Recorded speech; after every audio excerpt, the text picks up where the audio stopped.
നമുക്ക് കാണേണ്ടത് causes for the failure of league of nation. League of നേഷൻ്റെ പരാജയ കാരണമാണ്. The league of nation miserably failed in its most important aim of preventing war.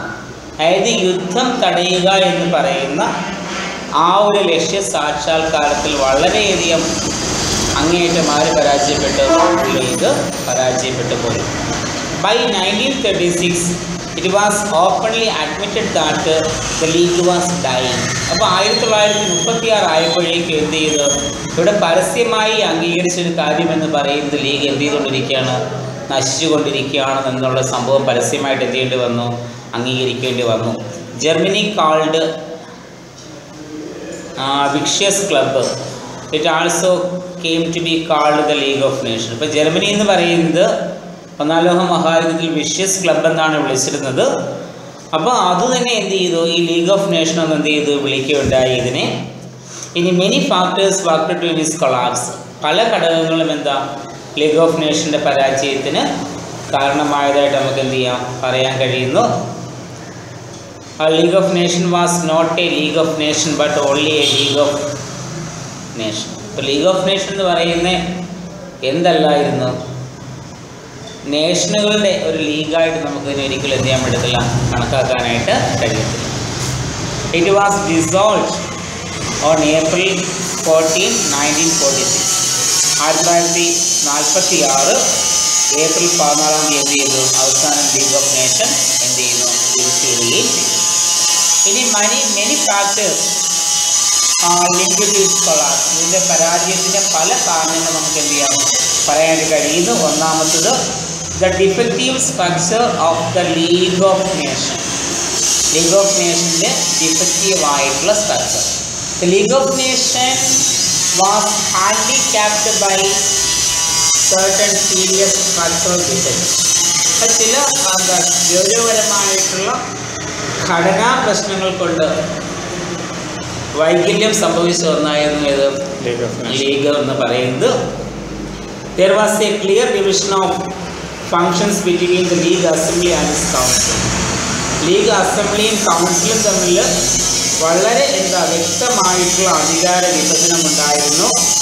The important decisions of the council required a unanimous vote. ഇവിടുത്തെ പ്രധാനപ്പെട്ട തീരുമാനങ്ങളെല്ലാം എടുക്കുന്നതിന് ഐക്യകണ്ഠേനമായിട്ടുള്ള vote വേണമായിരുന്നു. This provisions prevented to be a serious obstacle in the smooth working of the league. അപ്പോൾ ഈ ഒരു കാര്യം, ഒരു യുനാനിമസ് വോട്ട് വേണമെന്നുള്ള ഈ ഒരു കാരണം എന്ത് ചെയ്തു? ലീഗ് ഓഫ് നേഷൻ്റെ പ്രവർത്തനങ്ങളിൽ, സ്മൂത്തായിട്ടുള്ള പ്രവർത്തനങ്ങളിൽ ഒരുപാട് തടസ്സങ്ങൾ ഉണ്ടാക്കുക ചെയ്തു.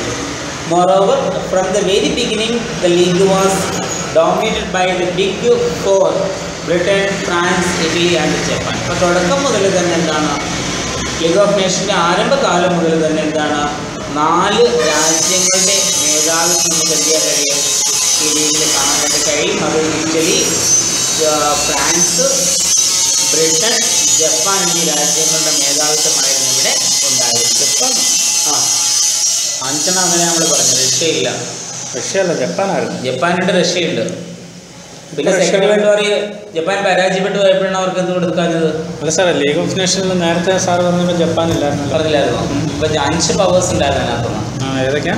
പിന്നെ Italy, Japan, France, Britain, USA. ജപ്പാന് പകരം പിന്നെ ആര് വരുന്നു? ചൈന, USA വരുന്നു. ഇറ്റലിക്ക് പകരം ചൈനയും വരുന്നു. ഇനി ഇതാ abstention of great power. The league was handicapped from the very start by the absence of United States. അപ്പോൾ തുടക്കം മുതൽ തന്നെ എന്താണ്? ഒരു അംഗവൈകല്യമുള്ള രാജ്യം തന്നെ സംഘടനയായിട്ട് എന്ത് മാറുന്നു? League of nation. കാരണം അമേരിക്കയുടെ അഭാവം എവിടെ ഉണ്ടായിരുന്നു? ഈ ലീഗ് ഓഫ് നേഷനകത്ത് ഉണ്ടായിരുന്നു. It is an irony of the history that the USA failed to recognize the league despite the fact that it was devised by American President Woodrow Wilson. ഇത് ശരിക്കും പറഞ്ഞാൽ ഒരു ചരിത്രപരമായ വിരോധാഭാസമായിരുന്നു. കാരണം ലീഗ് ഓഫ് നേഷൻസിനെ അംഗീകരിക്കാൻ ആര് തയ്യാറായില്ല? അമേരിക്ക തയ്യാറായില്ല. പക്ഷേ ലീഗ് ഓഫ് നേഷൻ ഉണ്ടാക്കുന്നതിന് മുൻകൈ എടുത്ത ആളെന്ന് പറയുന്ന ആരായിരുന്നു? അമേരിക്കൻ പ്രസിഡന്റായ വുഡ്രോ വിൽസൺ. എന്നിട്ട് പോലും ഈ ലീഗ് ഓഫ് നേഷനെ അംഗീകരിക്കുന്നുള്ള കാര്യത്തിൽ ആരും വിട്ടുനിന്നു? അമേരിക്ക വിട്ടുന്നു. അപ്പോൾ ചരിത്രപരമായ ഏറ്റവും വലിയൊരു വിരോധാഭാസമായിട്ട് നമുക്ക് എന്ത് ചെയ്യാം, അതിനെ കണക്കാക്കാനായിട്ട് കഴിയും. Again the defeated powers like Germany and Turkey were kept that Germany likes admitted its membership. അതിനുശേഷം എന്താ ഡിഫീറ്റഡ് പവേഴ്സ് ആയിട്ടുള്ള ജർമ്മനിക്കും ടർക്കിക്കും ഒക്കെ ഇതിനകത്ത് എന്താ അഡ്മിഷൻ നൽകുകയും ചെയ്യുന്നു. എന്നിട്ട് പോലും എന്താ അമേരിക്ക ഇതിനകത്തോട്ട് ജോയിൻ ചെയ്യാൻ താല്പര്യം കാണിച്ചില്ല. അത് ഏറ്റവും വലിയൊരു പരാജയ കാരണമായിട്ട് നമുക്ക് എന്ത് ചെയ്യാൻ പറയാൻ കഴിയും. അമേരിക്ക തലപ്പത്ത് വന്നില്ലെന്നല്ലേ ഉള്ളൂ. അമേരിക്ക അതിനകത്ത് ജോയിൻ ചെയ്ത പോലുമില്ല. ജോയിൻ ചെയ്തതില്ല. കാരണം വുഡ്രോ വിൽസണാണത് കോൺട്രിബ്യൂട്ട് ചെയ്തെങ്കിലും അമേരിക്ക അതിനകത്ത് മെമ്പർഷിപ്പ് ഇല്ലായിരുന്നു. തലപ്പത്ത് വരാഞ്ഞുകൊണ്ട് ആയില്ല. അതൊരു പക്ഷേ പറയണം, അമേരിക്ക ഉണ്ടായിരുന്ന ഒരു പക്ഷേ അതിങ്ങനെ എത്രയോ തന്നെ യുദ്ധം ഉണ്ടാവാതെ പോയാനായിരിക്കാം. അടുത്തത് absence of effective means of enforcing decisions. ഇപ്പോൾ ഇവിടെ എടുക്കുന്ന തീരുമാനങ്ങൾ ശരിയായ രീതിയിൽ നടപ്പിലാക്കുന്നതിനുണ്ടായ പോരായ്മ. The league had defective means to enforce its decisions. അതായത് തീരുമാനങ്ങൾ, നയങ്ങൾ നടപ്പിലാക്കുന്നതിൽ എന്ത് ചെയ്തു? അൻപിച്ച പരാജയം ഇവിടെ എന്ത് ചെയ്തു? ഉണ്ടാവുന്നു. It had no armed force to pick up its border. അപ്പോൾ ഇത് ലക്ഷ്യങ്ങൾ സാക്ഷാത്കരിക്കുവാൻ വേണ്ടിയിട്ട് ആവശ്യമായ ഒരു സൈനിക ശക്തി ആർക്കിലായിരുന്നു? ലീഗിനില്ലായിരുന്നു. It could suggest and persuade but couldn't order and enforce. ഇതിന് സജഷൻസ് എടുക്കാൻ കഴിയുന്നുണ്ട്, പക്ഷേ എടുക്കുന്ന സജഷൻസ് ഓർഡറാക്കി മാറ്റുവാനോ അത് നടപ്പിലാക്കുവാനോ ആർക്ക് കഴിഞ്ഞില്ല? ലീഗിന് കഴിഞ്ഞില്ല. Then aggressive attitude of powerful countries. എന്താണ്? ശക്തരായ രാഷ്ട്രങ്ങളുടെ നിഷേധാത്മകമായ നിലപാട്. The root cause of the decline of league of nation was that its failure in solving disputes which create great powers and their parties. അതായത് ഈ ലീഗ് ഓഫ് നേഷൻ്റെ പരാജയത്തിലുള്ള ഏറ്റവും പ്രധാനപ്പെട്ട കാരണം എന്ന് പറയപ്പെടുന്നത് ആ ഡിസ്പ്യൂട്ടുകൾ, പ്രശ്നങ്ങൾ പരിഹരിക്കുന്നതിനകത്ത് ആര് നേരിട്ട പരാജയം? ലീഗ് നേരിട്ട പരാജയമായിരുന്നു എന്താ ഇതിനുള്ള ഏറ്റവും പ്രധാനപ്പെട്ട ഒരു കാരണമെന്ന്, പരാജയത്തിനുള്ള കാരണമെന്ന് പറയുന്നത്. So in short, the League of Nations failed because its members, both big and small, failed to remain true to this purpose for which it was formed. അപ്പം ശരിക്കും പറയുകയാണെങ്കിൽ ലീഗ് ഓഫ് നേഷൻ എന്താണ്? പരാജയം തന്നെയായിരുന്നു. കാരണം ചെറുതും വലുതുമായിട്ടുള്ള അംഗരാജ്യങ്ങൾ എന്ത് ചെയ്യുന്നു? ഇവരുടെ യഥാർത്ഥ നയം എന്ത് ആണ് എന്ന് തിരിച്ചറിയുന്നതിൽ അവർ എന്ത് ചെയ്യുന്നു? പരാജയപ്പെടുന്നു. അതുപോലെ തന്നെ എങ്ങനെ ഈ ആശയങ്ങൾ നടപ്പിലാക്കണം എന്ന കാര്യത്തിലും എന്ത് ചെയ്തു? ചെറുതും വലുതുമായ രാജ്യങ്ങൾ പരാജയപ്പെട്ടു പോയി. It couldn't prevent Germany, Japan, Italy from committing aggressions. ഇപ്പോൾ ഇറ്റലി, ജർമ്മനി, ജപ്പാൻ പോലെയുള്ള രാജ്യങ്ങൾക്ക് അവർ അഗ്രസീവായി മാറുന്നതിൽ നിന്ന് പ്രിവെൻറ്റ് ചെയ്യാൻ ആർക്ക് കഴിഞ്ഞില്ല? ലീഗിന് കഴിഞ്ഞില്ല. The result was armaments rise and outbreak of second world war. അതിൻ്റെ ഫലം എന്ന് പറയുന്നത് എന്താ? ആയുധങ്ങളുടെ ശക്തി കൂടുകയും അതിന് കാരണമാകുന്നു സെക്കൻഡ് വേൾഡ് വാർ ഉണ്ടാകുന്നതിന് കാരണമാവുകയും ചെയ്തു. So the league provided A tragedy of high intention of it self defeated. അപ്പോൾ ലീഗ് എന്താണ്? അവിടുത്തെ ഒരു വലിയ ലക്ഷ്യ സാക്ഷാത്കാരത്തിന് വേണ്ടി ഉണ്ടാക്കിയ ആ ലീഗിന് എന്താണ്? അതിൻ്റെ ലക്ഷ്യങ്ങൾ ശരിയായ രീതിയിൽ എന്ത് ചെയ്യുവാൻ മുന്നോട്ട് കൊണ്ടുപോകുന്നതിൽ എന്ത് ചെയ്തു? പരാജയപ്പെട്ടു. അതിന് കാരണമായി ലീഗിൻ്റെ പരാജയത്തിന് കാരണമായി. ഇപ്പോൾ failure causes for the failure of league of nation. രാഷ്ട്ര സഖ്യം, യുണൈറ്റഡ് നേഷൻസ്, ഐക്യരാഷ്ട്ര സഖ്യം. ലീഗ് ഓഫ് നേഷനും സർവ്വരാഷ്ട്ര സഖ്യം, യുണൈറ്റഡ് നേഷൻ തമ്മിൽ ബന്ധമല്ലാണ്. ലീഗ് ഓഫ് നേഷൻ്റെ പരാജയമാണ് യുണൈറ്റഡ് നേഷൻ ഉണ്ടാവുന്നത്. ലീഗ് ഓഫ് നേഷൻ്റെ പരാജയമാണ് സെക്കൻഡ് വേൾഡ് വാർ ഉണ്ടായത്. നമ്മൾ കാരണം പറഞ്ഞായിരുന്നു, സെക്കൻഡ് വേൾഡ് വാർ ഉണ്ടാവാനുള്ള ഏറ്റവും പ്രധാനപ്പെട്ട കാരണമായിട്ട് നമ്മൾ കണ്ടത് ലീഗ് ഓഫ് നേഷൻ്റെ പരാജയമായിരുന്നു. ലീഗ് ഓഫ് നേഷനിലുള്ളവർ തന്നെ അതിനകത്തുള്ളത് തന്നെയാണ്. So league of nation was the first world organization formed for reservation of peace. ഇതിൻ്റെ മലയാളം സർവ്വരാഷ്ട്ര സഖ്യം. സർവ്വരാഷ്ട്ര സഖ്യം. League of Nations was the first world organization formed for the reservation of peace and prevention of corruption among nations. അപ്പോൾ ലോകരാഷ്ട്രങ്ങൾക്കിടയിൽ അഴിമതി ഇല്ലാതാക്കുന്നതിനും സമാധാനം സ്ഥാപിക്കുന്നതിനും വേണ്ടി സ്ഥാപിതമായ ആദ്യത്തെ അന്തർദേശീയ സംഘടനയാണ് ഏത്? League of nation. It is only after the First World War that the people and the statements of world became convinced of a world organization for preventing war in future. അപ്പോൾ ഇത് സ്ഥാപിക്കുന്നത് ഒന്നാം ലോക മഹായുദ്ധ കാലഘട്ടത്തിന് ശേഷമായിരുന്നു. അപ്പോൾ ആ കാലഘട്ടത്തിൽ ജനങ്ങളും അവിടുത്തെ രാഷ്ട്രീയ നേതാക്കന്മാരുടെയും എല്ലാം കാഴ്ചപ്പാടെന്ന് പറയുന്നത് എന്ത് ചെയ്യണം, ഇനിയൊരു ഭാവിയിലൊരു യുദ്ധം ഉണ്ടാകാതിരിക്കുവാൻ വേണ്ടി ഒരു അന്താരാഷ്ട്ര സംഘടന വേണം എന്നൊരു കാഴ്ചപ്പാട് ആർക്കുണ്ടാകുന്നു, ജനങ്ങൾക്കും രാഷ്ട്രീയ നയതന്ത്രജ്ഞന്മാർക്കും എന്ത് ചെയ്യുന്നു, ഉണ്ടാകുന്നു. The heavy loss of the life and property created a long feeling of hatred towards war. അപ്പോൾ ഈ ഒന്നാം ലോക മഹായുദ്ധത്തിലുണ്ടായ ജീവനും സ്വത്തിനും ഉണ്ടായ നാശനഷ്ടം എന്ത് ചെയ്തു, യുദ്ധത്തോടുള്ള ഒരു വെറുപ്പ് ആരിലുണ്ടാകുന്നു, ജനങ്ങളിൽ ഉണ്ടാകുന്നു. Albert Einstein argues that another war would wipe out human civilization as a whole. Albert ഐൻസ്റ്റീൻ്റെ കാഴ്ചപ്പാട് നമ്മൾ കണ്ടായിരുന്നു. നമ്മൾ പറഞ്ഞ എന്താണ്, another world war will wipe out another world war will wipe out in the entire civilization on the earth. ഈ ഭൂമിയിലുള്ള എല്ലാവിധമായ സംസ്കാരങ്ങളെയും വൈപ്പ് ഔട്ട് ചെയ്യപ്പെടും ഇനിയൊരു വേൾഡ് വാർ ഉണ്ടായോ. അതിനുശേഷം സെക്കൻഡ് വേൾഡ് വാറിന് ശേഷവും ഐൻസ്റ്റീൻ പറഞ്ഞ എന്താണ്, if there arise a third world war that will be with the sticks and stones. ഇനിയൊരു മൂന്നാം ലോക മഹായുദ്ധം ഒരു നാലാം ലോക മഹായുദ്ധം ഉണ്ടായി ഫോർത്ത് വേൾഡ് വാർ ഉണ്ടായാൽ അതെന്തുകൊണ്ടായിരിക്കും, കമ്പും കവണയും കൊണ്ടായിരിക്കുമെന്ന് ഐൻസ്റ്റീൻ പറഞ്ഞു. കാരണം തേർഡ് വേൾഡ് വാറോട് കൂടുതൽ എന്ത് സംഭവിക്കും, എല്ലാം നശിച്ചു പോകും. So thus the League of Nations arose response to those fight. അപ്പോൾ അങ്ങനെ ഒരു ഫൈറ്റിന് വേണ്ടി, അതായത് ഒരു ലോകരാജ്യങ്ങളെ എന്ത് ചെയ്യുക, ഒരു വേൾഡ് വാറിൽ നിന്നും സംരക്ഷിക്കുന്നതിന് വേണ്ടിയിട്ടാണ് അതുണ്ടാകുന്നത് ലീഗ് ഓഫ് നേഷൻ എന്ന് പറയുന്ന ഈ ഒരു സംഘടന ഉണ്ടാക്കുന്നത്. ഇതിൻ്റെ ഫോർമേഷൻ നമുക്ക് നോക്കാം. The league of nation was the brain of president Woodrow Wilson of USA. അപ്പം അമേരിക്കൻ പ്രസിഡൻ്റായ വുഡ്രോ വിൽസൻ്റെ ബ്രെയിൻ ചൈൽഡാണ്, അല്ലെങ്കിൽ അതിൻ്റെ പ്രോഡക്റ്റാണ് എന്ന് പറയുന്നത്. അല്ലെങ്കിൽ വുഡ്രോ വിൽസൺ ആണ് എന്താ ഈ ലീഗ് ഓഫ് നേഷൻ ഉണ്ടാക്കാൻ വേണ്ടി എന്ത് ചെയ്തത്, മുൻകൈയിട്ട് ഇറങ്ങിയത്. The idea of league of nation was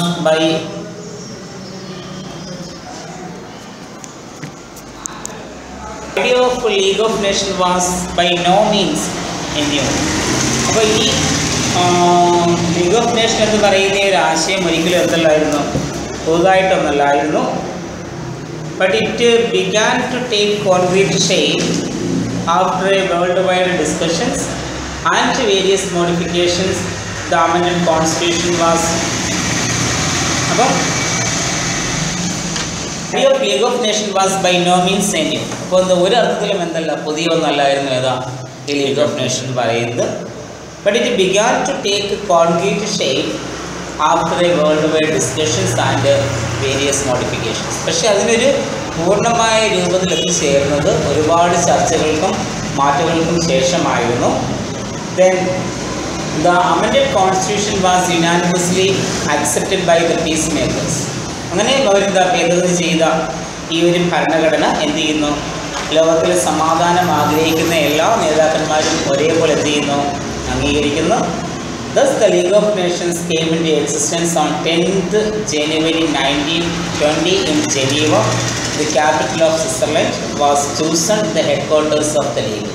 അങ്ങനെ 1920 ജനുവരി 10-ാം തീയതി എന്ത് ചെയ്യുന്നു, ലീഗ് ഓഫ് നേഷൻ എന്ന് പറയുന്ന സംഘടന നിലവിൽ വരുന്നു. ഇതിൻ്റെ ആസ്ഥാനമായിട്ട് അവർ തിരഞ്ഞെടുത്തത് ജനീവയായിരുന്നു. സ്വിറ്റ്സർലൻഡ് തലസ്ഥാനമായിരുന്നതെന്ന് പറയുന്നത് ജനീവ. ആ ജനീവയാണ് ഇതിൻ്റെ ആസ്ഥാനമാക്കിയത്, ലീഗ് ഓഫ് നേഷൻ്റെ ആസ്ഥാനമാക്കി തിരഞ്ഞെടുത്തത്. ഇനി purpose of the league or aims of the league, എന്തിന് ലീഗ് ഓഫ് നേഷൻ ഉണ്ടാക്കി എന്നാണ് നമുക്ക് അടുത്ത് കാണേണ്ടത്. The covenant of the league consist of 36 article. ഇപ്പോൾ ഈ ലീഗ് ഓഫ് നേഷൻ്റെ കോൺസ്റ്റിറ്റ്യൂഷൻ അതിനെ വിളിക്കുന്ന പേര് കവനന്റ് എന്നാണ്. അതിനകത്ത് 26 ആർട്ടിക്കിൾ ഉണ്ടായിരുന്നു. UN-യുടെ കോൺസ്റ്റിറ്റ്യൂഷൻ എന്ന് പറയുന്നത് എന്തായിരുന്നു, UN ചാർട്ടർ. നമ്മൾ കൈലാസ് പറഞ്ഞായിരുന്നു, ഒരു പ്രിയാമ്പിളും 111 ആർട്ടിക്കിളും അടങ്ങുന്നതിനെന്ന് പറയുന്നത് യുണൈറ്റഡ് നേഷൻസ് ഓർഗനൈസേഷൻ്റെ കോൺസ്റ്റിറ്റ്യൂഷനായ UN ചാർട്ടർ. അപ്പോൾ ഇവിടെ ഈ ലീഗ് ഓഫ് നേഷൻ്റെ കോൺസ്റ്റിറ്റ്യൂഷനെ നമുക്ക് വിളിക്കാം കവനന്റ് എന്നാണ്. ഇതിനകത്ത് 26 ആർട്ടിക്കിൾ ഉണ്ടായിരുന്നു. The major objectives of the league according to the covenant is to prevent a war, to organize peace, to carry out the special duties imposed by the peace treaties of Paris and promote cooperation between nations. ഇപ്പോൾ ഈ കവനൻ്റെ ഏറ്റവും പ്രധാനപ്പെട്ട ലക്ഷ്യം എന്ന് പറയുന്നത് എന്താ? ഒന്ന്, to prevent the war, യുദ്ധം എന്ത് ചെയ്യുക, തടയുക. രണ്ട്, ടു ഓർഗനൈസ് പീസ്, സമാധാനം എന്ത് ചെയ്യുക, സംഘടിപ്പിക്കുക. Then to carry out the special duties imposed by the peace treaties of Paris. നമ്മൾ കണ്ട് പാരീസ് ട്രീറ്റി അനുസരിച്ച് എന്ത് ചെയ്യുന്നത്, ഈ ഒന്നാം ലോകമഹായുദ്ധം എന്ത് ചെയ്യുന്നത്, അവസാനിപ്പിക്കുന്നത്. പാരീസ് കൺവെൻഷൻ എന്ന് പറയും, ഫസ്റ്റിലുള്ള പഠിച്ചത് നമ്മൾ പറഞ്ഞതാണ്. അപ്പോൾ ആ പാരീസ് ട്രീറ്റിയിൽ ഉൾക്കൊള്ളിച്ചിരിക്കുന്ന എല്ലാ കാര്യങ്ങളും എന്ത് ചെയ്യുക, നടപ്പിലാക്കുക. And to promote cooperation between nations, രാഷ്ട്രങ്ങൾക്കിടയിൽ എന്ത് ചെയ്യണം, സഹകരണം നിലനിർത്തുക. ഇത്രയുമായിരുന്നു ഈ കവനൻ്റെ പ്രധാനപ്പെട്ട ലക്ഷ്യങ്ങളെന്ന് പറയുന്നത്. Of these purpose the prevention of war was the most important one. ഈ പർപ്പസിൽ അല്ലെങ്കിൽ ഈ എയിംസിൽ ഇതിൻ്റെ ഏറ്റവും പ്രധാനപ്പെട്ട എയിം എന്ന് പറയുന്നത് എന്താ? പ്രിവെൻഷൻ ഓഫ് വാർ അല്ലെങ്കിൽ യുദ്ധം എന്ത് ചെയ്യുക, ഇല്ലാതാക്കുക എന്നതായിരുന്നു. അപ്പോൾ ഈ ചാപ്റ്ററിൻ്റെ കവനൻ്റ് അനുസരിച്ച് പ്രധാനമായിട്ടും 4-5 എയിംസാണ് പറയുന്നത്. ഒന്ന്, പ്രിവെൻറ്റ് വാർ. രണ്ടാമത്തത് ടു ഓർഗനൈസ് പീസ്, സമാധാനം സ്ഥാപിക്കുക. To carry out the special duties imposed by the peace treaties of Paris, Paris ട്രീറ്റിൽ പറയുന്ന കാര്യങ്ങൾ നടപ്പിലാക്കുക. Then promote cooperation between nations, ലോകരാഷ്ട്രങ്ങൾക്കിടയിൽ എന്ത് ചെയ്യുക, സമാധാനം സ്ഥാപിക്കുക. അതിൽ ഏറ്റവും കൂടുതൽ പ്രാധാന്യം കൊടുത്തത് ഇതിനാണ്, പ്രിവെൻഷൻ ഓഫ് വാർ, യുദ്ധത്തെ എന്ത് ചെയ്യുക, ഇല്ലാതാക്കുന്നതിന് വേണ്ടി ആയിരുന്നു. നമുക്ക് കാണേണ്ടത് ഇതിൻ്റെ സ്ട്രക്ചറാണ്. The official organs of the league according to the covenant were Assembly, Council, Secretariat and Court of International Justice. അപ്പോൾ ഇതിൻ്റെ ലീഗ് ഓഫ് നേഷൻ്റെ ഒഫീഷ്യൽ സ്ട്രക്ചർ എന്ന് പറയുന്നത് കവനൻ്റ് അനുസരിച്ച് ഒന്നൊരു അസംബ്ലി ഉണ്ടായിരുന്നു. നമ്മൾ അത് UNOയിൽ പറയുമ്പോൾ ജനറൽ അസംബ്ലി, ഇവിടെ വെറും അസംബ്ലി എന്ന് പറയുന്നു. രണ്ടാമത്തത് കൗൺസിൽ, അവിടെ നമ്മൾ കണ്ട് സെക്യൂരിറ്റി കൗൺസിൽ, ഇവിടെ പറയുന്നത് കൗൺസിൽ എന്നാണ്. ദെൻ മൂന്നാമത്തെ സെക്രട്ടേറിയറ്റ്, അതവിടെ അത് തന്നെയാണ്. Then court of international justice, അത് പേര് മാറ്റി ഇൻ്റർനാഷണൽ കോർട്ട് ഓഫ് ജസ്റ്റിസ് എന്ന് അവിടെ ആക്കി. ഈ 4 ഇതിൻ്റെ പ്രധാനപ്പെട്ട സ്ട്രക്ചർ എന്ന് പറയുന്നത്. അതിൽ ഒന്നാമത്തെ നമുക്ക് കാണണം, അസംബ്ലിയാണ്. All member states were represented in the assembly.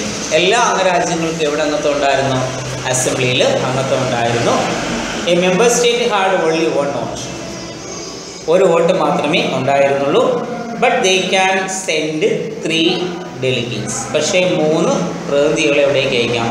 അവിടെ 5 പ്രതിനിധികളെ അയക്കാം. പക്ഷേ എത്ര വോട്ട്? 1 ഉള്ളൂ. ഇവിടെ 3 പ്രതിനിധികളെ അയക്കാം. പക്ഷേ എത്ര വോട്ട്? 1 വോട്ട് മാത്രമേ ഉള്ളൂ. The assembly must meet at least once in a year. വർഷത്തിൽ ഒരു തവണ എന്ത് ചെയ്യണം? സമ്മേളിക്കണം. 5 പ്രതിനിധികളെ അയക്കാം. പക്ഷേ എത്ര വോട്ട്? 1 വോട്ട് മാത്രമേ ഉള്ളൂ. 5 പേർക്കും കൂടെ 1 വോട്ട്. അതെങ്ങനെ സാറേ പറ്റും? അത് പറ്റും. 5 പേരുടെ 1 വോട്ട്, ഒരു ആയത്തിന് 1 വോട്ട് മാത്രമേ ഉള്ളൂ. അതിൽ 5 പേരിൽ ഒരാൾ എന്ത് ചെയ്യാം? വോട്ട് ചെയ്യാം. ഇനി വർഷത്തിൽ ഒരു തവണ എന്ത് ചെയ്യുക? സമ്മേളിക്കുന്നു. Then it also elected the judges of the court of justice. ഇതിൻ്റെ കോർട്ട് ഓഫ് ജസ്റ്റിസിലെ ജഡ്ജിമാരെ നിയമിക്കുന്ന അസംബ്ലിയാണ്. And secretary general of the league, ലീഗിൻ്റെ സെക്രട്ടറി ജനറലെ നിയമിക്കുന്നത് ഈ അസംബ്ലിയാണ്. രണ്ടാമത്തെ കൗൺസിലാണ്. It was a smallest body holding more frequent sessions. അപ്പോൾ ഒരുപാട് സമ്മേളനങ്ങളിൽ പങ്കെടുക്കുന്ന ഏറ്റവും ചെറിയ ഒരു സമിതിയാണ് ഏതാ? കൗൺസിൽ എന്ന് പറയുന്നത്. It consist of permanent and non permanent members. സ്ഥിര അംഗങ്ങളും താൽക്കാലിക അംഗങ്ങളും ഇതിനകത്തുണ്ട്. The permanent members of the council were Britain, France, Italy, USSR. അന്ന് അമേരിക്ക അന്ന് ഇതിനകത്ത് എന്തിട്ടില്ല, അമേരിക്കൻ സൈന്യം വന്നിട്ടില്ല. ബ്രിട്ടൻ, ഫ്രാൻസ്, ഇറ്റലി, USSR എന്നിവയായിരുന്നു ഇതിനകത്തെ സ്ഥിര അംഗങ്ങൾ.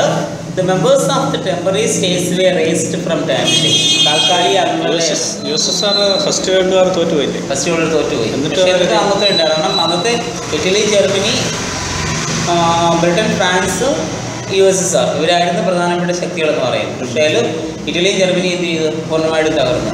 റഷ്യക്ക് ഭാഗ്യമായിട്ട് തകർച്ച ഉണ്ടാകുന്നു. തുടർന്ന് ഫ്രാൻസാണ് ജയിച്ചത്. അപ്പോൾ ഈ സ്ഥിര അംഗങ്ങൾ ഇവരാണ്. ഇനി the members of the temporary states were raised from on time to time. Temporary സ്റ്റേറ്റ്സിൻ്റെ അല്ലെങ്കിൽ ടെമ്പററി അംഗങ്ങൾ എന്ത് ചെയ്യുന്നു? കാലാകാലങ്ങളിൽ അതിൻ്റെ അംഗസംഖ്യ അവർ കൂട്ടിക്കൊണ്ടിരിക്കുന്നു. The non permanent members of the council were elected by general assembly. General അസംബ്ലിയാണ് എന്ത് ചെയ്യുന്നത്? ഈ നോൺ പെർമനൻറ്റ് മെമ്പേഴ്സിനെ, ഈ കൗൺസിലിലെ നോൺ പെർമനൻറ്റ് മെമ്പേഴ്സിനെ എന്ത് ചെയ്യുന്നത്? തിരഞ്ഞെടുക്കുന്നത്. The permanent members of the council enjoyed veto power. അവർക്ക് എന്തുണ്ടായിരുന്നു? വീറ്റോ പവർ ഉണ്ടായിരുന്നു. That enabled them to dominate. അവരുടെ മേധാവിത്വം സ്ഥാപിക്കാൻ ഇത് കഴിയുമായിരുന്നു. All important decisions of the council required a unanimous vote. പക്ഷേ കൗൺസിലിൻ്റെ തീരുമാനം ഒരു ഐക്യകണ്ഠേനയുള്ള വോട്ടോട് കൂടിയിട്ടാണ് എന്ത് ചെയ്യുന്നത്? നടപ്പിലാക്കപ്പെടുന്നത്. അടുത്തത് മൂന്നാമത്തെ സെക്രട്ടേറിയറ്റ് ആണ്. It consisted of the secretary general and number of assistants. അതെന്തുണ്ട്? സെക്രട്ടറി ജനറലും അദ്ദേഹത്തിൻ്റെ അസിസ്റ്റൻസും ഉണ്ട്. It carried on the day to day administration of the league. ലീഗിൻ്റെ ദൈനംദിന പ്രവർത്തനങ്ങൾ നടപ്പിലാക്കുന്നു. It was responsible to the assembly and council. ഇത് ആരോട് റെസ്പോൺസിബിലിറ്റി ഉണ്ട്? കൗൺസിലിനോടും അസംബ്ലിയോടും ഇതിനെന്തുണ്ടായിരിക്കും? ഉത്തരവാദിത്വം ഉണ്ടായിരിക്കും. പിന്നെ അടുത്ത് ഇൻ്റർനാഷണൽ കോർട്ട് ഓഫ് ജസ്റ്റിസ് ആണ്. It consist of 15 judges elected jointly by the assembly and council for a term of 9 years. അവിടുത്തെ പോലെ തന്നെ 15 യുഎന്നെ പോലെ തന്നെയാണ് 15 അംഗരാജ്യങ്ങളെ 9 വർഷത്തേക്ക് കൗൺസിലും അസംബ്ലിയും കൂടി എന്ത് ചെയ്യുന്നു? തിരഞ്ഞെടുക്കുന്നതാണ് ഏതാണ്? ഈ ഇൻ്റർനാഷണൽ കോർട്ട് ഓഫ് ജസ്റ്റിസ് എന്ന് പറയുന്നത്. It was a judicial body and was to settle dispute between member nations. അംഗരാജ്യങ്ങൾ തമ്മിലുണ്ടാകുന്ന തർക്കങ്ങൾക്ക് പരിഹാരം കാണുന്നതിനുള്ള ജുഡീഷ്യൽ ഓർഗനായിരുന്നു ഏതാ? ഈ ICJ അല്ലെങ്കിൽ ഇൻ്റർനാഷണൽ കോർട്ട് ഓഫ് ജസ്റ്റിസ് എന്ന് പറയുന്നത്. It's head quarters was at Hague in Netherland. ഇതിൻ്റെ ഹെഡ് ക്വാർട്ടേഴ്സ് എവിടെയായിരുന്നു? ഹേഗിൽ, നെതർലൻഡിലെ ഹേഗിലായിരുന്നു എന്താ ഇതിൻ്റെ ഹെഡ് ക്വാർട്ടേഴ്സ് എന്ന് പറയുന്നത്. അപ്പം അതിൻ്റെ സ്ട്രക്ചർ അത്രയേ ഉള്ളൂ. ലീഗിൻ്റെ നേട്ടങ്ങളാണ്. ലീഗ് ഓഫ് നേഷൻ അച്ചീവ്മെൻറ്റ്സ് ആണ്. So the formation of league itself was A remarkable achievement. ഈ ലീഗ് ഓഫ് നേഷൻ്റെ ഫോർമേഷൻ തന്നെ നമുക്ക് എന്ത് പറയാം? ഏറ്റവും എടുത്ത് പറയത്തക്ക ഒരു നേട്ടമായിട്ട് എന്ത് ചെയ്യാം? കണക്കാക്കാം. It symbolise the long cherished desire of humanity for peace. അതായത് മനുഷ്യരാശിയുടെ സമാധാനം എന്ന് പറയുന്ന ആ ഒരു ആഗ്രഹം സാക്ഷാത്കരിക്കുവാൻ വേണ്ടി ഉണ്ടാക്കിയതായിരുന്നതെന്ന് പറയാം ഈ ലീഗ് ഓഫ് നേഷൻ എന്ന് പറയുന്നത്. It brought about a thorough change in the sphere of international relationship. അന്തർദേശീയ രംഗത്ത് വളരെയധികം എന്താണ് മാറ്റങ്ങൾ ഉണ്ടാക്കുവാൻ സഹായിച്ച ഒരു സംഘടനയായിരുന്നു ഏതാ? ലീഗ് ഓഫ് നേഷൻ എന്ന് പറയുന്നത്. By providing convenient and continuous means of international negotiation, the league turned to be the forerunner of a new world order based on the principle of collective security, friendly relations and peaceful cooperation. By providing convenient and continuous means of international negotiation, അന്തർദേശീയ രംഗത്ത് വളരെയധികം അനുരഞ്ജന മാർഗങ്ങൾ, വളരെ സൗകര്യപ്രദമായിട്ടുള്ള തുടർച്ചയായ അനുരഞ്ജന മാർഗങ്ങൾ നൽകിക്കൊണ്ട് ഈ ലീഗ് ഓഫ് നേഷൻ എന്ന് പറയുന്നത് it turn out to be the forerunner of a new world order. ഒരു പുതിയ ലോകക്രമം ഉണ്ടാക്കുന്നതിനുള്ളൊരു മുൻഗാമിയായിട്ട് നമുക്ക് ഇതിനെ കണക്കാക്കാം, ഈ ലീഗിനെ കണക്കാക്കാം. Which is based on the principle of collective security, കൂട്ടായ സുരക്ഷിതത്വം, ഫ്രണ്ട്ലി റിലേഷൻസ്, സൗഹൃദപരമായിട്ടുള്ള ബന്ധങ്ങൾ, പീസ്ഫുൾ കോപ്പറേഷൻ, സമാധാനപരമായ സഹകരണം തുടങ്ങിയ ആശയങ്ങളുടെ അടിസ്ഥാനത്തിൽ എന്ത് ചെയ്യുവാൻ ലോകരാജ്യങ്ങൾക്കിടയിൽ സമാധാനം സ്ഥാപിച്ചെടുക്കുവാൻ സഹായിക്കുന്ന ഒരു സംഘടനയായിട്ട് എന്ത് മാറിയത്? ഈ ലീഗ് ഓഫ് നേഷൻ മാറി. The league was always successfully in settlement of dispute between Nations. ഇപ്പോൾ എല്ലായ്പ്പോഴും രാഷ്ട്രങ്ങൾ തമ്മിലുണ്ടാകുന്ന തർക്കങ്ങൾക്ക് പരിഹാരം കാണാൻ ആർക്ക് കഴിഞ്ഞിരുന്നു? ഈ ലീഗിന് കഴിഞ്ഞിരുന്നു. The dispute between Norway and Finland was solved by league. നോർവേയും ഫിൻലാൻഡും തമ്മിലുള്ള പ്രശ്നത്തിന് പരിഹാരം കാണാൻ ലീഗിന് കഴിഞ്ഞു. In 1921, it succeeded the withdrawal of Serbian troops from Albania. അൽബേനിയയിൽ നിന്നും 1921 സെർബിയൻ സൈന്യത്തെ പിൻവലിപ്പിക്കാൻ ആർക്ക് കഴിഞ്ഞു? ഈ ലീഗിന് കഴിഞ്ഞു. The Greek attack upon Bulgaria was stopped by the timely action taken by League. League എടുത്ത സമയബന്ധിതമായ പ്രവർത്തനത്തിൻ്റെ ഫലമായി ബൾഗേറിയയിൽ നിന്നും അല്ലെങ്കിൽ ബൾഗേറിയയിൽ ഗ്രീക്കിൻ്റെ ആക്രമണത്തെ എന്ത് ചെയ്യുവാൻ തടയുവാൻ ആർക്ക് കഴിഞ്ഞു?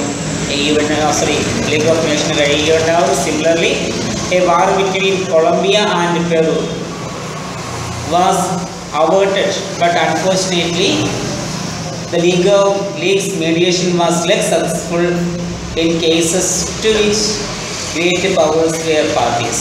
അപ്പോൾ അതുപോലെ തന്നെ മറ്റൊരു പ്രധാനപ്പെട്ട, അതായത് കൊളംബിയയും പെറുവും തമ്മിലുള്ള തർക്കങ്ങൾക്ക് പരിഹാരം കാണാൻ ഇവർക്ക് കഴിഞ്ഞു എങ്കിൽ പോലും നിർഭാഗ്യവശാൽ ഇതിനകത്ത് ഈ ലീഗിൻ്റെ മീഡിയേഷൻ വിജയിക്കാൻ കഴിയാതെ വന്നു. കാരണം ഈ യുദ്ധത്തിൽ ബിഗ് പവേഴ്സിൻ്റെ ഇൻവോൾവ്മെൻറ്റ് ധാരാളമായിട്ടുണ്ടായിരുന്നു. ഇനി through the league failed someday, its primary responsibility is the preservation of peace. അപ്പം ചില സാഹചര്യങ്ങളിൽ ലീഗിന് പരാജയമുണ്ടായി എങ്കിൽ പോലും ഇതിൻ്റെ പ്രാഥമികമായിട്ടുള്ള ഉത്തരവാദിത്വം എന്ന് പറയുന്നത് സമാധാനം പ്രിസർവ് ചെയ്യുക, സംരക്ഷിക്കുക എന്നതായിരുന്നു. It commend successful in almost all other aspects. മറ്റ് പല മേഖലകളിലും എന്ത് ചെയ്യുവാൻ വിജയം നേടിയെടുക്കാൻ ആർക്ക് കഴിഞ്ഞു? കഴിഞ്ഞു. It supervised the return of many as 10,000 prisoners to their native lands. 10,000 കണക്കിന് ജയിൽ പുള്ളികളെ അവരുടെ സ്വന്തം നാടുകളിലേക്ക് തിരിച്ചെത്തിക്കുവാൻ ആർക്ക് കഴിഞ്ഞു? ഈ ലീഗിന് കഴിയുകയുണ്ടായി. ഇത് കേൾക്കുമെങ്കിൽ പ്ലെബിസൈറ്റ്സ്, പല ജനഹിത പരിശോധനകളും കൂടെ കൊണ്ടുവരാൻ ആർക്ക് കഴിഞ്ഞിട്ടുണ്ട്? ലീഗിന് കഴിഞ്ഞു. The league also retained valuable service in saving Austria and Hungary from financial bankruptcy by enabling these countries to obtain foreign loans for their economic reconstruction. അതായത് ഇതാണ് ഓസ്ട്രിയയിലും ഹംഗറിയിലും അവർക്ക് അവിടെ ഉണ്ടായ ഫിനാൻഷ്യൽ ബാങ്ക്രപ്സിയിൽ നിന്നും ആ ലോകരാജ്യങ്ങളെ രക്ഷിക്കുവാൻ അവർക്ക് കഴിയുന്നു. അതായത് സാമ്പത്തികപരമായ ലോണുകളും ഒക്കെ നൽകിക്കൊണ്ട് എക്കണോമിക് റീകൺസ്ട്രക്ഷൻ, സാമ്പത്തിക പുനഃസൃഷ്ടിക്കാതെ ചെയ്യുവാൻ ആർക്ക് കഴിഞ്ഞു? ലീഗിന് കഴിഞ്ഞു. More successful was the work of the league in the field of health, humanitarian and intellectual activity. ഇനി ലീഗിൻ്റെ എടുത്തു പറയാൻ കഴിയുന്ന മറ്റൊരു പ്രധാനപ്പെട്ട നേട്ടം എന്ന് പറയുന്നത് ആരോഗ്യപരമായ മേഖലയിലും മനുഷ്യത്വപരമായ മേഖലയിലും ബൗദ്ധികപരമായ മേഖലയിലും ലീഗ് നടത്തിയ പ്രവർത്തനങ്ങളാണ്. The league committees for intellectual corporations among schools, scientist and artist and moreover they could, അതായത് എന്ത് ചെയ്യാൻ പല മേഖലകളിലും, പ്രത്യേകിച്ച് ഇൻ്റലക്ച്വൽ കോർപ്പറേഷൻ ഭൗതികപരമായ സഹകരണ മേഖലയിലും സ്കോളേഴ്സിൻ്റെ ഇടയ്ക്കും സയൻറ്റിസ്റ്റിൻ്റെ ഇടയ്ക്കും ആർട്ടിസ്റ്റിൻ്റെ ഇടയ്ക്കൊക്കെ ഒരുപാട് നേട്ടങ്ങൾ ഉണ്ടാക്കിയെടുക്കാൻ ആർക്ക് കഴിഞ്ഞു? ലീഗിന് കഴിഞ്ഞു.